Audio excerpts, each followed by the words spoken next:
बड़ खबर टांगी थाना अंतर्गत मंगुली ठारे गोटे डबल मर्डर होती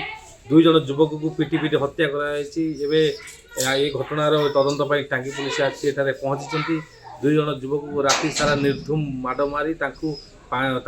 ड्रेस खोली पानी ढाली एठार जो भाई निर्मम भाव हत्या कर देखा से जगह गोटे मृतदेह को आम कटक बड़ डाक्तखाना को स्थानांतर कर गोटे मृतदेह पड़ रही परिवार लोक एठार कोलाहल परिस्थिति सृष्टि होती बर्तमान आसंता काली नुआ वर्ष आज एठारे एक बड़ दुर्घटना घटी एठारे दुई जन युवक को माड़ मारी हत्या कराई तो आसंत देखा से जगह जो युवक को मर्डर कराई टांगी थाना निर्गुंडी निकट रही जो पोखलिन ग्यारेज रही ग्यारेज रे दुईटी मर्डर करा मर्डर घटना स्थल देखुथिबे जो खुंटी देखुचंती दुई जन युवक को ये खुंटी रे बंधा जाइतला तापर से संपूर्ण भाव उल्लंघन करा जाई राति समय रे पानी ढला जाइतला पानी ढला परे तांको संपूर्ण भाव रे लुहा जो एंगल गुरा पड़ी लुहा रड पड़ी तादरे माड़ मरा जाइतला जाफल रे